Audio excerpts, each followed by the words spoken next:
আসসালামু আলাইকুম প্রিয় শিক্ষার্থী বন্ধুরা, আশা করি তোমরা সবাই ভালো আছো। তোমরা যারা মাধ্যমিক উচ্চ মাধ্যমিক শিক্ষা বোর্ডের অধীনে আছো, অর্থাৎ 2023 সাল দশম শ্রেণী অধ্যয়নিত আছো, অর্থাৎ তোমরা 2023 সালে যারা পরীক্ষার্থী ছিলে, কোনো কারণে ফর্ম ফিল আপ করোনি, নিয়মিত এবং অনিয়মিত, সেই সকল শিক্ষার্থীদের জন্য কি ঢাকা শিক্ষা বোর্ড অলরেডি নোটিশ পাবলিশ করেছে টিসির জন্য। অর্থাৎ তোমরা যারা 23 সালে পরীক্ষা দিবে, তোমাদের সেই পরীক্ষা যারা ফর্ম ফিল আপ করোনি এবং কোন নিয়মিত অনিয়মিত তোমরা এক স্কুল থেকে অন্য স্কুলে যেতে, সেখানে কিন্তু বোর্ড কিন্তু টিসি দিয়েছে।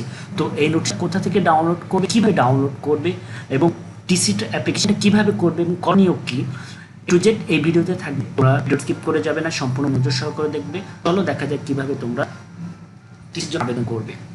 তো ফার্স্ট ঢাকা এডুকেশন বোর্ডের ওয়েবসাইটে আসলে, ওয়েবসাইটে আসার পরে কিন্তু তারা কিন্তু অলরেডি কিন্তু নোটিশ দিয়ে দিয়েছে। দেখো এখানে কিন্তু 23 সালে দশম অধ্যয়নিত তোমাদের সুবিধার্থে কিন্তু নোটিশটা অলরেডি ওপেন করে রাখি। এখানে উচ্চ মাধ্যমিক শিক্ষা বোর্ড ঢাকা, এখানে দেখো তারিখ দিয়েছে 2-3, অর্থাৎ 2 মার্চে কিন্তু নোটিশটা পাবলিশ হয়েছে। এখানে কি লিখছে, ঢাকা শিক্ষা বোর্ডের আওতাধীন সংশ্লিষ্ট সকলের অবগতির জন্য জানা যাচ্ছে যে 2023 সালে দশম শ্রেণীতে অধ্যয়নিত নিয়মিত এবং অনিয়মিত যারা পাবলিক পরীক্ষা, অর্থাৎ পাবলিক পরীক্ষা বলতে এখানে বোঝায় যে সেন্টার, অর্থাৎ এইচএসসি সেন্টারে যারা অংশগ্রহণের জন্য ফর্ম পূরণ করেনি, শিক্ষার্থী বিদ্যালয় পরিবর্তন ছাড়পত্র গ্রহণের জন্য অনলাইনে আবেদন করার সময় সীমা পত্র ইস্যুর তারিখ হতে 31, অর্থাৎ এই তারিখের ইস্যু থেকে তারিখ থেকে 31/10 অর্থাৎ 31 অক্টোবর পর্যন্ত নির্ধারণ করা হলো।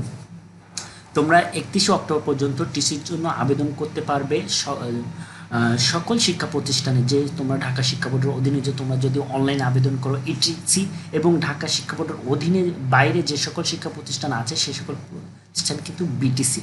তো অনলাইনে টিসির আবেদন পদ্ধতি অলরেডি কিন্তু এই টিসির আবেদন কীভাবে করবে সে সম্পর্কে কিন্তু আমার চ্যানেলে ভিডিও আছে, সেখানে কিন্তু অলরেডি তোমরা ভিডিও দেখে এখানে বলো যে তোমরা কীভাবে আবেদন করবে।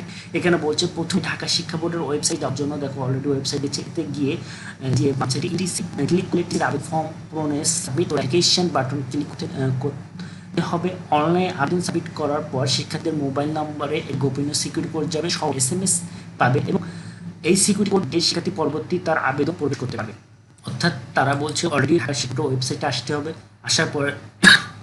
আসার পরে ইটিসি এই মেনু বারটা, তোমরা বাম সাইডে মেনু বারটা ক্লিক করলে তোমাদের কিন্তু সাবমিটেড অ্যাপ্লিকেশন দেখো এরকম আসবে। এখান থেকে তোমাদের যে টিসি নিতে চাও, অর্থাৎ ক্লাস 10 করলে জিএসসি পাসিং এটা দিয়ে দিলে এবং তোমার রেজিস্ট্রেশন এবং জিএসসি রোল নাম্বার ইস্যু হবে, তোমার ডিটেলস এটা চলে আসবে, তোমার নাম সহ সবচেয়ে ডিটেলস চলে আসবে, তুমি কোন সাবজেক্ট কোন গ্রুপে এবং কী কী সাবজেক্ট আছে এখানে চলে আসবে, এবং তুমি বর্তমান কোন প্রতিষ্ঠানে আছো সে প্রতিষ্ঠানে এখানে দেখাবে, এবং টিসি নিতে যাও যে প্রতিষ্ঠান সে প্রতিষ্ঠানটা এখানে তুমি সিলেক্ট করে দিবে।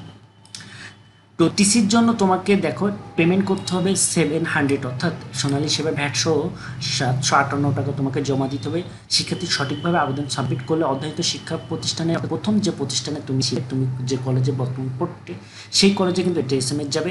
তারা তখন উক্ত মেসেজটা তারা বোর্ডের ওয়েবসাইটে গিয়ে তারা প্রতিষ্ঠানেরকে বললে অলরেডি তারা মেসেজটা ফরওয়ার্ড করে দিবে। ফরওয়ার্ড করে দেওয়ার পরে তুমি যে প্রতিষ্ঠানে টিসি নিতে যাও সে প্রতিষ্ঠান মেসেজটা যদি রিসিভ করে, তাহলে বোর্ডের শিক্ষা বোর্ডের ওয়েবসাইটে তুমি ঢুকে তোমার যে পে স্লিপটা ডাউনলোড করে তুমি যদি টাকা ব্যাংকে জমা দিয়ে দাও, তাহলে বোর্ড তোমাকে 4 থেকে 5 দিন এমনকি 7 দিনের মধ্যে তোমাকে মেসেজ দিয়ে দেবে, এবং তোমাকে ভর্তি কলেজের টিসি, যে স্কুলে টিসি নেওয়ার জন্য ছিলে সেই কলেজে কিন্তু অলরেডি কিন্তু তারা পারমিশন দিয়ে দেবে। সেই টিসি ডাউনলোড করে, টিসি যে অ্যাপ্লাইড নোটিশটা ডাউনলোড করে তুমি যে কলেজে যে স্কুলে ভর্তি হয় সেই স্কুলে জমা দিলে তুমি অলরেডি ভর্তি হয়ে যাবে। এবং বোর্ডের ক্ষেত্রে দেখো, বোর্ড পরিবর্তনের ক্ষেত্রে অষ্টম শ্রেণীর বোর্ড পরিবর্তনের ক্ষেত্রে তারা কিন্তু কিছু নির্দেশ এখানে বলে দিচ্ছে। তো এটা তোমরা পড়ে নিও টিসির আবেদন করার ক্ষেত্রে। এই ভিডিওটা এই পর্যন্ত রাখতে চাচ্ছি। তোমরা ভালো থাকবে, সুস্থ থাকবে, তোমাদের ক্ষেত্রে রেডি থাকবে। যে কোনো প্রশ্ন তোমরা কমেন্ট করবে, আমি অ্যান্সার দেবো, এবং চ্যানেলটা সাবস্ক্রাইব করে রাখবে।